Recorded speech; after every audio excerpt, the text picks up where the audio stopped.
Welcome alpha. இப்பொழுது தேவ செய்தியை கேட்க வந்திருக்கிறோம். நம்ம ஜெபித்து விட்டு தேவ செய்தி கடந்து செல்வோம்.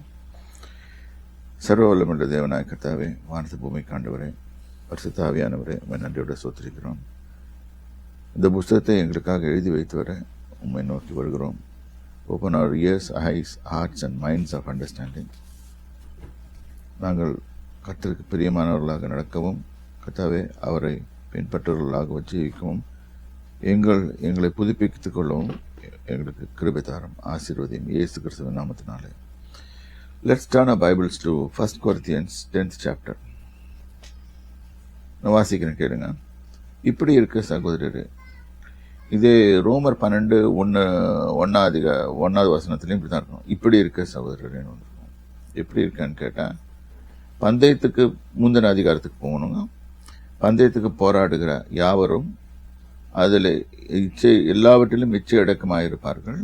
அவர்கள் அழிவுள்ள கிரீடத்தை பெறும்படி அப்படி செய்வார்கள். நாமும் அழிவில்லாத கிரீடத்தை பெறும்படி அப்படி செய்கிறோம். ஆதலால் நான் நிச்சயமில்லாதவனாக ஓடேன், ஆகாயத்தை அடிக்கிறவனாக சிரமப்பேன். இது பாருங்க, வெயின் டாஸ்க். இது வந்து வேஸ்ட்ஃபுல் டாஸ்க். ஆகாயத்தை அடித்து நம்மளுக்கு ஒன்றும் வரப்போறதில்லை. ஏதாவது ஒரு டார்கெட் இருக்கும், அந்த டார்கெட்டை அடித்தாதான் நம்மளுக்கு இது இருக்கும். எப்பவுமே டார்கெட்ஸ். இப்போ கிங் டேவிட் என்ன பண்ணாரு, கோலியாத்தை பார்த்தோன்னே டார்கெட்டாக பார்த்தாரு. அந்த டார்கெட்டை பார்த்து அந்த டார்கெட்டு அவருக்கு பெருசாக தெரிஞ்சனால தான் அது எய்ம் பண்ணி அடித்தார். அடித்த உடனே அதில் அவருக்கு வெற்றி வந்தது.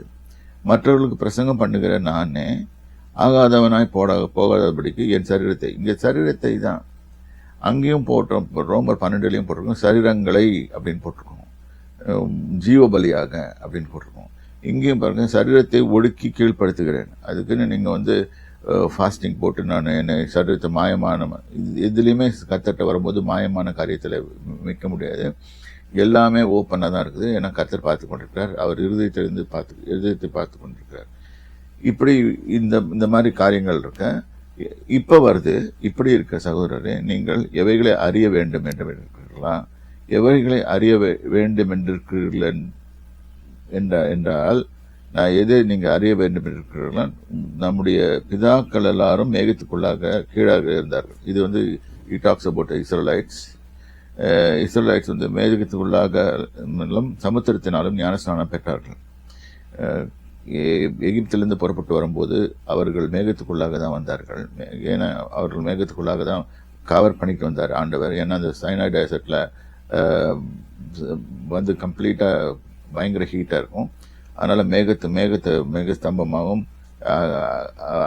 இரவிலே அக்னி ஸ்தம்பமாகவும் அவர் நடத்தி கொண்டு வந்தார் என்று வாசிக்கிறோம்.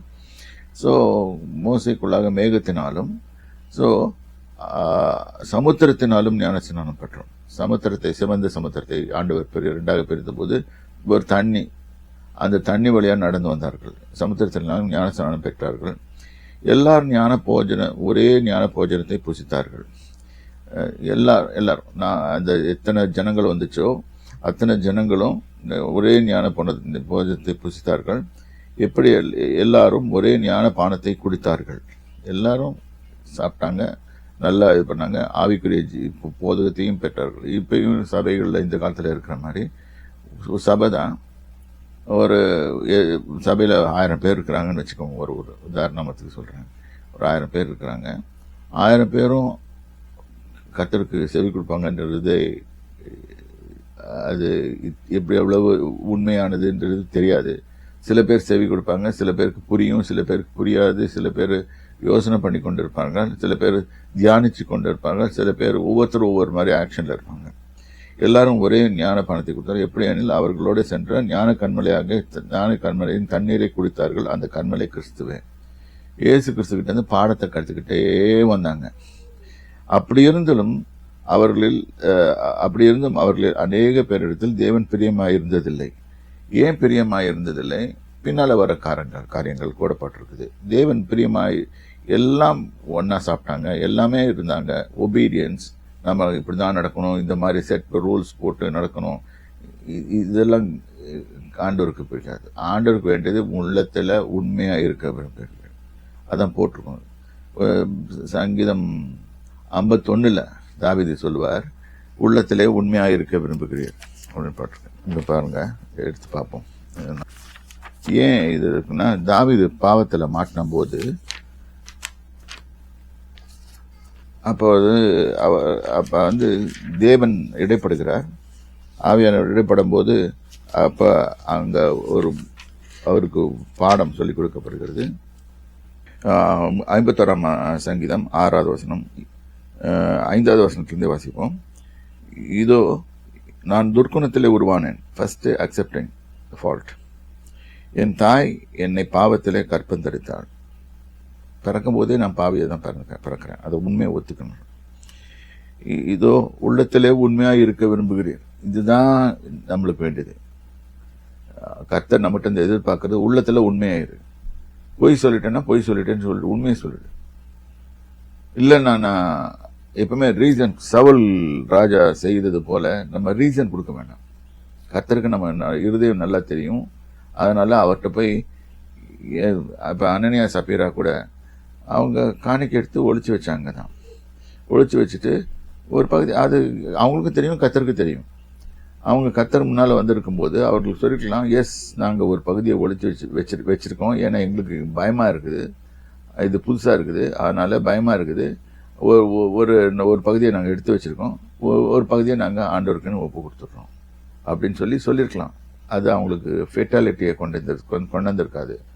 ஆனா அவர்கள் என்ன பண்றாங்க, இதுதான் சொல்லி கர்த்தத்துல அது பேதுரு கேட்கிறார், பரிசுத்தாவியானவரிடத்தில் பொய் சொல்லுகிறதுக்கு சாத்தான் உங்கள் இருதயத்தை ஏவினது என்ன? சாத்தான் ஏவதான் செய்வான், அவனால ஒன்றும் செய்ய முடியாது. நம்ம சொந்த இஷ்டத்தின்படி வில் படி நடக்கும் போது நம்மளுக்கு அந்த பெர்ஃபெக்ட் வில் நம்மளுக்கு கொடுத்துருக்காரு. God has not made us robots. So நம்ம சொல்லும் போது ஒரு இது செய்யும் போது அங்க பிரச்சனை வருது, அங்க அவங்களுடைய உயிரே போகிற அளவுக்கு பிரச்சனை வந்துடுது. அப்ப நம்ம உடனே என்ன செய்வோம், நம்ம குடும்பக்கார சாமி இவ்வளவு ஒரு சின்ன தப்பு தானே செய்யட்டோம், சின்ன பொய் தானே சொல்லிட்டாங்க அப்படின்னு. அப்படி இல்லை, கர்த்தர் உள்ளத்துல உண்மையா இருக்க விரும்புகிறார். அது ஒரு பாடம். சரி, அது இந்த லெசன் அவங்க எங்க போனாங்க, எது பண்ணாங்க, இதெல்லாம் நம்ம ஆராய்ச்சி பண்ண வேணாம். ஆனா சபைக்கு ஒரு பாடம், பரிசுத்தாவியான இடத்துல இருக்கும்போது அந்த இடத்துல பொய் சொல்லக்கூடாது அப்படின்ற பாடம் வந்தது. ஸோ அது ஏன் அதை சொல்றேன்னா, இங்கேயும் அதே தான். அந்த இதோ உள்ளத்திலே உண்மையா இருக்க விரும்புகிறீர், அந்த காரணத்திலே ஞானத்தை எனக்கு வெளிப்படுத்து. எனக்கு தேவ ஞானம் வேணும், எப்படி நடக்கணும், எந்த இடத்துல நடக்கும், எப்படி நடக்கணும் எல்லாமே. அப்ப என்ன அந்த காலத்துல என்ன பண்ணுவாங்க, ஹிசாப்ல வந்து சுத்திகரிப்பாங்க. பலிபீடத்துல போகும்போது, அந்த தேவாலயத்துக்குள்ள போகும்போது அந்த ஹிசாப்னால அவங்கள அந்த ரத்தத்தை எடுத்து தெளிப்பாங்க மேல. இப்ப இயேசு கிறிஸ்துவின் புதிய உடன்படிக்கையில இயேசு கிறிஸ்துவின் ரத்தத்தினால தெளிக்கப்பட்டிருக்கிற ரத்தத்தை எடுத்து தான் நம்ம அதுகிட்ட தான் போறோம். ஸோ சுத்தமா நீர் சுத்திகரியும். அப்பொழுது இப்ப சுத்திகரிக்கிறது யாரு? இயேசு கிறிஸ்து. அப்ப சுத்திகரிக்கிற போது நாம் சுத்தமாயிருவோம். என்னை கழுவியலும் அப்பொழுது உறைந்த மழையில வெண்மையாவேன். இவன் உண்மையை புரிஞ்சுட்டான். The big success of David was he understood the reality and he understood where he was going wrong and he wanted straight away to confront God. Confrontation தான் வரும் ஆண்டவருக்கும் நம்மளுக்கும். இப்ப நமக்கு தவறு காணப்படுமானால் கர்த்தர் நம்மளை ஸ்ட்ரிக்டா வந்து மடக்குவார். மடக்கும் போது நம்ம உண்மையை சொல்லிடுறோம், yes Lord I did it, I am sorry, I am please forgive me, அவ்வளவுதான், முடிஞ்சு போச்சு மேட்டர். அதை விட்டுட்டு நீங்க வந்து இல்ல நான் அப்படி இந்த ரீசனுக்காக செய்தேன். Never try to give a reason to God, because God knows the exact thing what you are doing, எல்லாத்தையும் அவருக்கு நல்லா தெரியும். இப்படிதான் நம்ம கிறிஸ்தவர்கள் மாட்டிக்கொள்கிறது, தேவனத்தை மாட்டிக்கொள்கிறது. நிறைய பேர் வேதனையான காரியங்கள் சாபத்துக்குள்ள மாட்டிக்குவாங்க. இல்லாட்டி கர்த்தர் கை வச்சிருவார் மேல, கர்த்தர் வைக்கலன்னா கூட பிசாசு மேல வச்சிருவான். ஸோ ஏதாவது ஒரு பிரச்சனைகளை நம்ம மாட்டிக்குவோம். இப்ப let us go back to 1 Corinthians 10th chapter. So எல்லாரும் சபைக்கு வந்தாங்க. இப்போ ஒரு உதாரணத்துக்கு வச்சுக்கலாம். இப்போ 1000 பேர் சபைக்கு வராங்க, அதுல 500 பேர் தான் கேட்கறாங்க. சும்மா ஒரு ரேஷியோ நம்மளே போட்டுக்கோமே. ஏன்னா இல்லாட்டி நம்ம நினைச்சுக்குவோம், சபையில எல்லாரும் 100 பேர்னு சொல்லிட்டேன்னு வச்சுக்கோங்க, உங்களுக்கு கோவம் வந்துடும். 100 பேரா சபையில கேட்பாங்க, அதுக்கு மேல கேட்பாங்க. ஏன்னா எல்லாம் அல்லேலூயா சொல்றாங்க.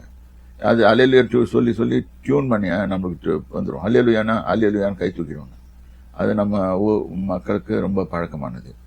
ஸோ எதுக்கு அல்லேலூயா சொல்றீங்க, இப்போ எதுக்கு அல்லேலூயா சொன்னீங்கன்னு திருப்பி கேட்டோன்னு வச்சுக்கோங்க, அது புரியாது, அவங்களுக்கு புரியாது.